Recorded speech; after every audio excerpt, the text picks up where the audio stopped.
Hello everyone and welcome back to Let's Play Mario & Luigi Superstar Saga, and the last part we got here to Bean Town, so I was completely and totally destroyed.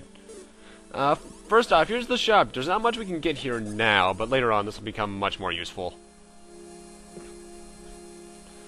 So let's head up north and head actually towards the castle itself. No, to the left is technically a green pipe you can enter, but we won't be able to enter that for a while.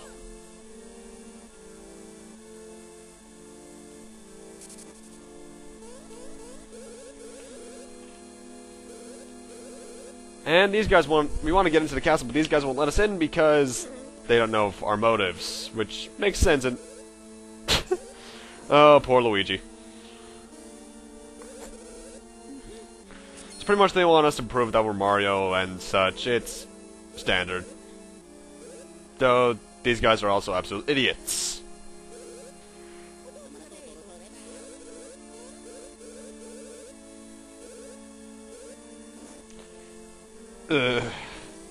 What is with soldiers in video games? Always being complete idiots if they're not a unique sprite. Looking at you, bored. And to some extent, the other guy from Arts and Illico, one whose name I can't remember at the moment. Anyway, welcome to Bean Castle. The Rose got us in, so let's head on over here. For this Rose block, which is always important. Because money makes the world go round.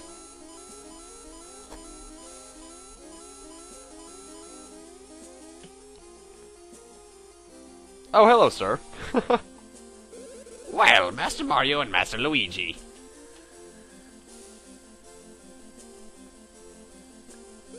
I'm Lady Lima, highest of the ladies at court. Gatekeepers told me of you. Are you indeed the Mario and Luigi of fame? The superstars?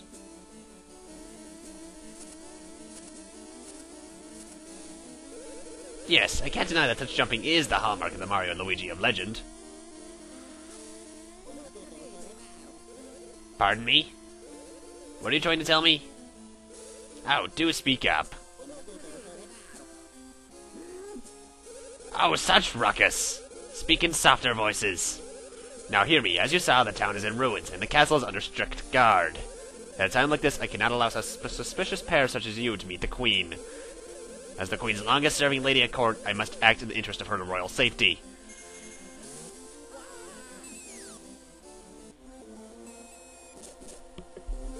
Hear my words. If you two are indeed the true Mario brothers, you must prove it by repairing the castle's plumbing. If you are able to completely fix it, then you may meet Queen Bean. Now then, show me the work ethic of the superstar Mario brothers.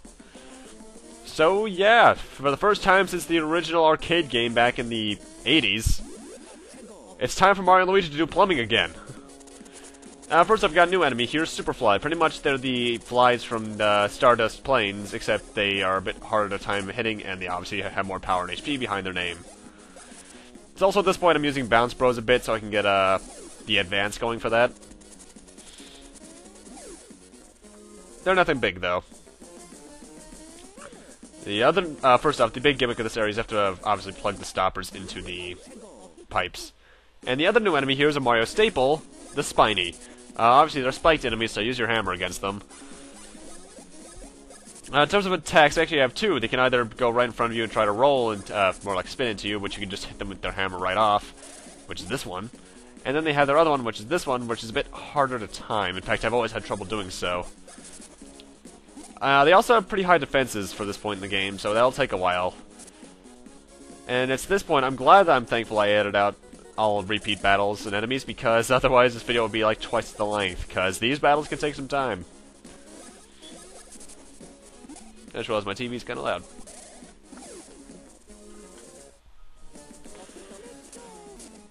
Let's use some items, because I don't like Mario being at 1.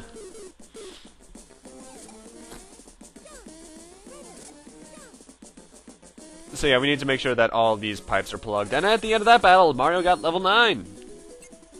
Let's see, BP is lagging behind still, so yeah. Well, actually no, oh sorry, I upgraded HP this time. I think it's because I was thinking I got pretty close to death there, so might as well make sure I don't get that. Let's upgrade speed for once.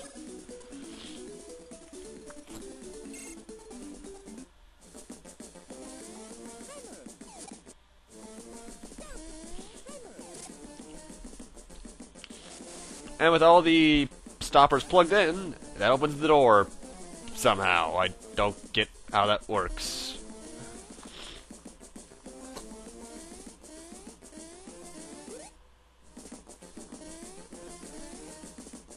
Also, you don't have to plug this pipe here, but I'm doing it anyway because it causes Spinies to fall, which is free experience, really.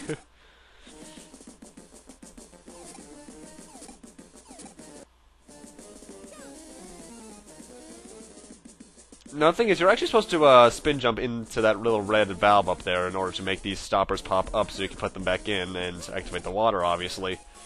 But I need to do some stuff first. And immediately afterwards, we got level 10! Well, Mario did, at least. And like I said, every 5th level is a stash level up.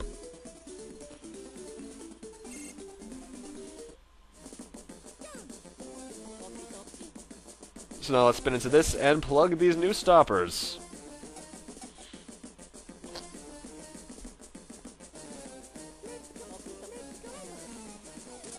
I really do like this remix of the Mario Bros. 1 Underground theme. It's, well, Super Mario Bros., because Mario Bros. 1 was a really, really bare-bones arcade game. I really do like this remix, though.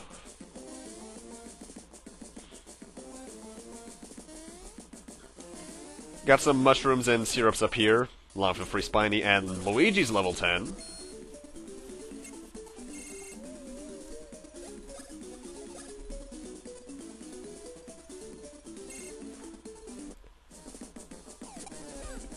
Yeah, syrups. Oh no, it's just one syrup and 2 mushrooms, huh? Thought it was the other way around for some reason. Anyway, spinning this valve causes a spine to fall on you, so you don't have to do that.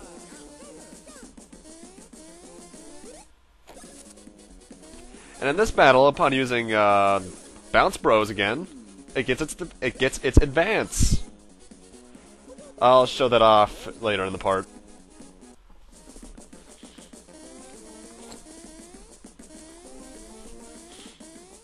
Also, what's really weird about the advance is that I could have sworn they did more damage, but at this point my normal Spin Brothers, Mario's current Bros attack, its normal version does more damage than its advance. I could have sworn it was the other way around. Anyway, here you have to hit the stoppers in the proper order that they pop up in.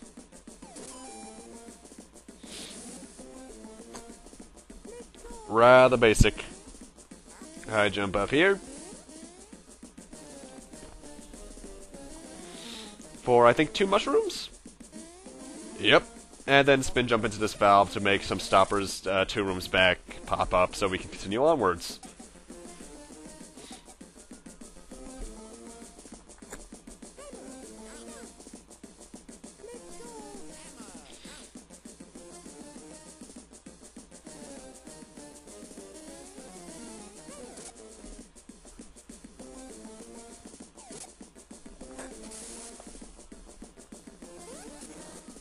And with that, we're actually technically done with the underground area. Because this is the last stopper we need to plug.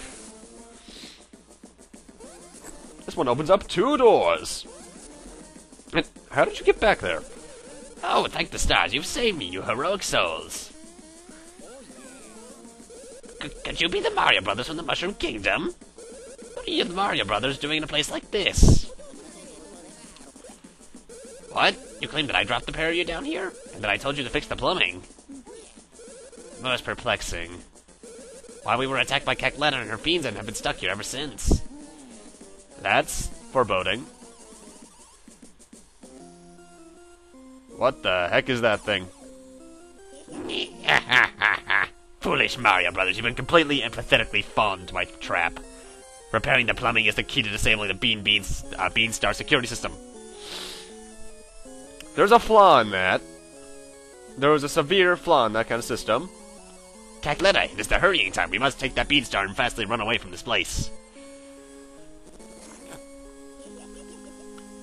At long last, I have in my possession both the Beanstar and Peach's voice. Okay then. That thing that can grant all desires, the Beanstar. They have always remained at this castle acting as guardians, protecting the Beanstar and keeping it out of evil hands. Oh, yeah, so pretty much we need to make sure this Beanstar is safe, otherwise the world might be in some severe trouble there. Yeah, I got the sniffles. That's kind of gross. Anyway, before we continue up those stairs, come in here for some free items, namely mushrooms and syrups, and I think 1 coin block.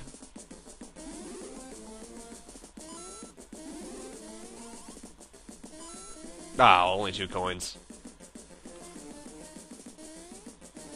So let's head on upstairs, but first off, I'm making sure I healed up everything. Also, fun little fact, the section we're about to come up to right now, I had a hard time with as a kid. Now it's fairly easy.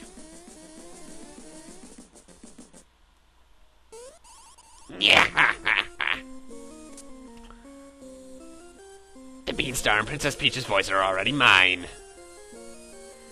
Once we awaken the Beanstar with Princess Peach's voice, this world will be cackled a snack cake. Say, Mario boys, you haven't bothered to pay a visit to your host, Queen Bean. I thought you had better manners. Wouldn't you agree, Queen Bean? What the She-Hulk? Oh god. Perhaps the 3 of you can sit down over tea to discuss the finer points of foreign policy. Yeah. Ew, politics. Gross. Anyway, time for one of the hardest early game bosses in my opinion, Queen Bean. She herself has 120 HP and both her arms are both targets as well, mind you. So yeah, both her arms are targets. Each arm has 22 HP. You need to take out the arms before you can damage Queen Bean herself, because that crown will hurt you as if it's a spike, like on a Spiny or a freaking Sharpie. And this is the advance. That actually can hit multiple targets, so it's good for crowd control if you know how to use it right. When she has both arms, her attack is rather slow and simple to dodge, but when she loses an arm, it actually will speed up. And don't jump on the crown. You might notice that she's also moving closer as time goes. When she gets too close, she'll eventually start punching you. And if you hammer her, that'll keep her at bay. It also does 1 damage round each time, so... I don't know why I'm wasting bros points on the arm.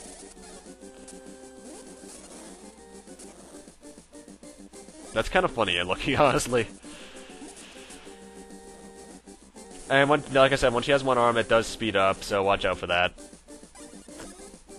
Also, I hope you like this boss theme, because you're going to be hearing for pretty much the rest of the part, because this is a very long, long boss fight. I think we're in here for a good 6 minutes. I've always found that little punch attack hard to counter for some reason. So once you take out both arms, she loses her crown and starts puking beans, which if you jump on them, become beanies. You can tell what direction she's going to throw the bean in by the twitching of one of her hands. It's at this point, if you're taking a lot of damage, I recommend using items and then using your bros attacks constantly, because you really want to take her out as quick as possible, because this can be a painful one if you don't know what you're doing.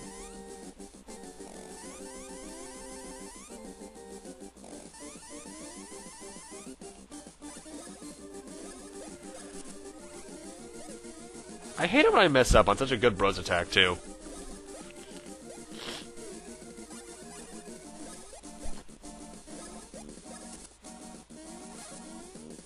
Luckily, both bros attacks do around a 12th of her HP, so it's not that hard to get her down with my current levels and stats.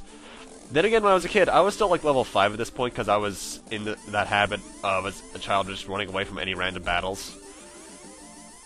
Then again, that was also back when I only leveled up my starter Pokemon, so yeah. And don't even get me started on my habits in Final Fantasy. Ugh. And luckily, due to my current stats, Mario's bros attack does a good 6th of her HP.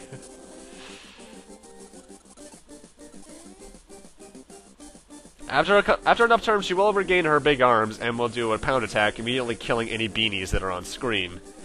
And I think those do count as experience points for you, too. So, I guess you can do that if you want to get more experience points, I guess. I'm not too sure, honestly.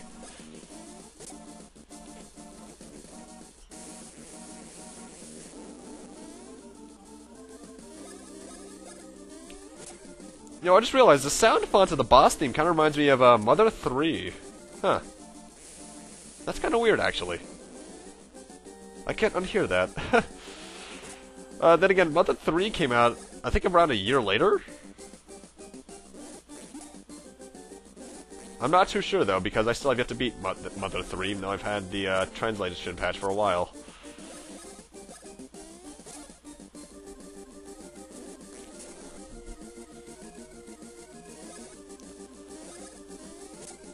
So yeah, Queen Bean, once you get the pattern down, she's no big deal at all, honestly.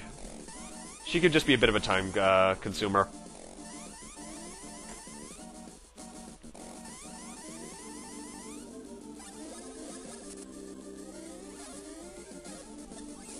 Just make sure your timing's good, as with all bosses, and she should go down. But no big problem at all. Also, I do like how certain attacks can have quite a few scenarios go out with them. Like that beanie attack can have either you dodge, get hit, or you make another enemy. Which, mind you, the other enemy doesn't really make any good effort. I think actually certain attacks have more than one advance. Yeah, actually they do. I completely forgot about that. There's more than one advance for every technique. I forgot about that. Haha. That's probably one of the really big pros to having the slow motion effect on with the bros attacks. I generally only have the slow motion on when I'm practicing them, though.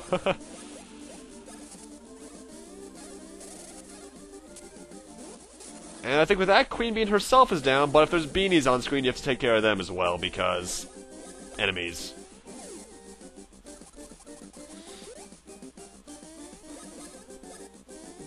Yeah, we were right here for around 5 minutes. Anyway, and that due to the fact that we got 166 experience points, Mario and Luigi both got a level up. BP really seems to lag behind, more so than I remembered it doing.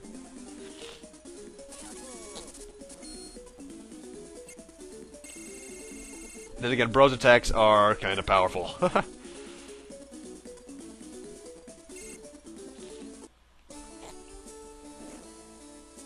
Oh no, Calculata forced Queen Bee to eat a belly blutch worm. That's what turned her into this. Our Fairy Kingdom is doomed. Doomed! How will we ever return Queen Bee to normal? What's that you say? The Mario Brothers will do something about it? What can you possibly mean? You speak of the impossible. Why, there's no way to spit out an ingested belly blutch. Well, except there's that one way, that last resort. It sure isn't pretty, though. She may be able to spit it up if she drank the legendary Chocola Reserve from Chucklehuck Woods. You'll go to Chucklehuck Woods? You'll find a Chocola Reserve? Well, if you're going to make such bold proclamations, I suppose I have no choice but to rely on you. Take this Bean Brooch and head southwest from the castle to head towards Chateau de Chucklehuck. I love Luigi in the bottom corner, by the way. If you find the Chocola Reserve hidden deep within Chucklehuck Woods, you can get... I didn't read that last line. Ah, well. Anyway, with that, we're done here in the castle for pretty much a good hour or two, actually, in terms of gameplay. You can't head up there yet. That's going to be much later in the game.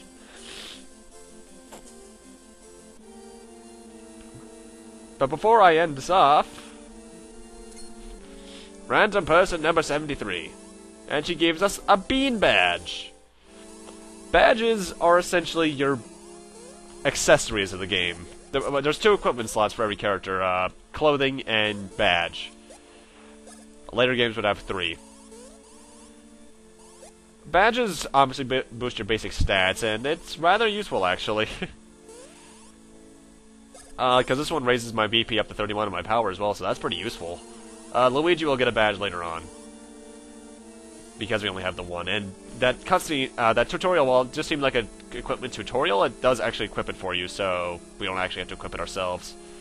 But with that, I'm going to need to end this off here. Thank you guys for watching. Rate, comment, subscribe, all that kind of stuff. And next time on Let's Play Mario and Luigi Superstar Saga, we'll be heading on towards the Chucklehuck Woods to see if we can find that Chocola Reserve. See you guys then.